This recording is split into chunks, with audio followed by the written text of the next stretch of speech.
കഴിഞ്ഞ വർഷം ഒക്ടോബർ 26 ലീഗിനെ കുറിച്ച് സന്ദീപ് വാര്യർ പറഞ്ഞത് ഇസ്രായേൽ വിരോധമൊക്കെ വെറും നാട്യം മാത്രമാണ്. ഒരു കൈകൊണ്ട് പലസ്തീനും മറു കൈകൊണ്ട് ഇസ്രായേലിനെയും താങ്ങുന്നതാണ് ലീഗിന്റെ. അപ്പോൾ ലീഗിനെ കുറിച്ചൊക്കെ അങ്ങനെയാണ് സന്ദീപ് വാര്യരുടെ വിലയിരുത്തൽ എന്നുള്ളത് പാണക്കാട് തങ്ങളൊക്കെ ഒന്ന് ഓർത്തിരിക്കട്ടെ എന്ന് വെച്ച് ഞാൻ അതവിടെ കൂട്ടിച്ചേർക്കുന്നതേ ഉള്ളൂ. കേട്ടോ, സന്ദീപ് വാര്യരുടെ കോൺഗ്രസ് പ്രവേശനവുമായി ബന്ധപ്പെട്ട് എന്തുകൊണ്ടും വിലയിരുത്താൻ പറ്റുന്ന കേരളത്തിലെ ഏക മാപ്ര അവതാരമാരെന്ന് ചോദിച്ചാൽ none other than Sujaya Parvathy, മറ്റാരുമില്ല.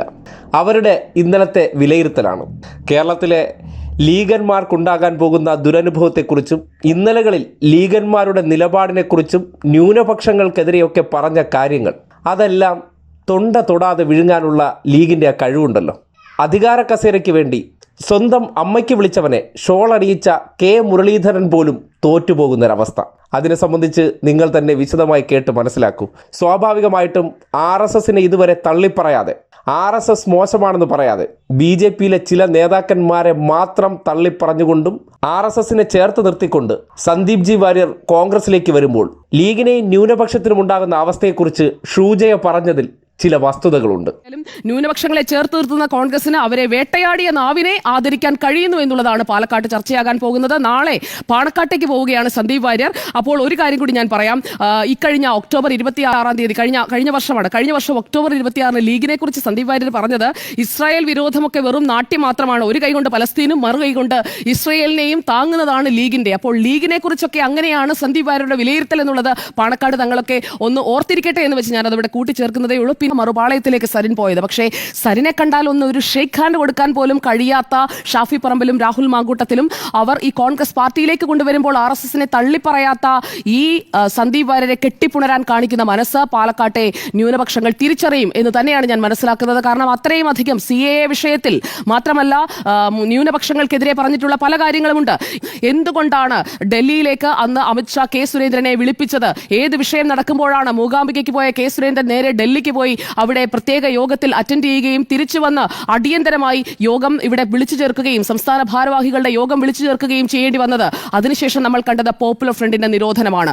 അപ്പോൾ ഏത് വിഷയത്തിന്റെ പേരിലാണ് ഇവിടെ സന്ദീപ് വാര്യർ നടപടി നേരിട്ടത്? ഫേസ്ബുക്ക് പോസ്റ്റിന്റെ പേരിലല്ല എന്ന് ഉറപ്പിച്ചു പറയാൻ കഴിയുന്ന സാഹചര്യങ്ങൾ മുന്നിലുണ്ട്. അപ്പോൾ ഇതൊന്നും കൊണ്ട് ആളുകളെ പറ്റിക്കാൻ കഴിയില്ല എന്നതുകൂടി മനസ്സിലാക്കേണ്ടിയിരിക്കുന്നു. എന്തായാലും ഇപ്പോൾ ഗോളാന്തര വാർത്തയിലെ ആ സീൻ ഇപ്പോൾ നല്ല പോപ്പുലറായി ഓടുന്നുണ്ട്. അതുകൂടി പറയാൻ ഞാൻ ശങ്കരാടി പറയുന്ന ആ ഒരു ഡയലോഗ് അതിപ്പോൾ കെ സുധാകരനും VD സതീശനും ഷാഫി പറമ്പിലും നാളെ ഇപ്പോൾ KC വേണുഗോപാൽ വരുമ്പോൾ അദ്ദേഹവും പറയുമായിരിക്കാം. എല്ലാവർക്കും ഗോളാന്തര വാർത്തയിലെ ശങ്കരാടി പറയുന്നത് പോലെ ഇങ്ങനെയൊക്കെ ആയിരുന്നയാൾ ഇപ്പോൾ നല്ലവനാണ് എന്ന് പറയേണ്ടി വരുന്ന ഒരു സാഹചര്യത്തിലേക്ക് കാര്യങ്ങൾ എത്തിയിട്ടുണ്ട്. RSSനോട് സതീശനും സുധാകരനുമുള്ള വാത്സല്യം എന്താണോ അതേ വാത്സല്യവും അതിനേക്കാൾ തീവ്രമായ രക്തത്തിലോടുന്ന സന്ദീപ് ജി വാര്യർ ഈ നിമിഷം വരെ RSSനെ തള്ളി പറഞ്ഞിട്ടില്ല. ആ തള്ളി പറയാത്തതാണ് കോൺഗ്രസിനകത്ത് വലിയ സ്വീകാര്യത കിട്ടിയത്. ഒരുപക്ഷെ BJP നേതാക്കന്മാരെ പുകഴ്ത്തിക്കൊണ്ട് RSSനെ തള്ളി പറഞ്ഞിരുന്നെങ്കിൽ ചിലപ്പോൾ സന്ദീപ് ജി വാര്യർ ഇന്ന് കോൺഗ്രസിനകത്ത് ഉണ്ടാകത്തില്ല. പ്രത്യേകിച്ച് പഴയ I ഗ്രൂപ്പുകാരായിട്ടുള്ള സവർണ ടീംസുകൾ രമേശ് ചെന്നിത്തല VS ശിവകുമാറിനെല്ലാം നയിച്ചിരുന്ന കാക്കിയിട്ട കോൺഗ്രസ്സുകാരെന്ന് കോൺഗ്രസ്സുകാരെ നയിക്കുമ്പോഴും RSSന്റെ ശാഖയ്ക്ക് കാവൽ നിന്നവരും ഗോൾവാൾക്കറിന്റെ ചിത്രത്തിനു മുന്നിൽ താണ് കേണ് വണങ്ങി നിന്നവരും അതിനെ നയിക്കുമ്പോൾ സ്വാഭാവികമായിട്ടും സന്ദീപ് ജി വാര്യർക്ക് അവർക്കൊപ്പം നിൽക്കാൻ പറ്റും. കാര്യം ഒരേ തൂവൽ പക്ഷികളാണല്ലോ.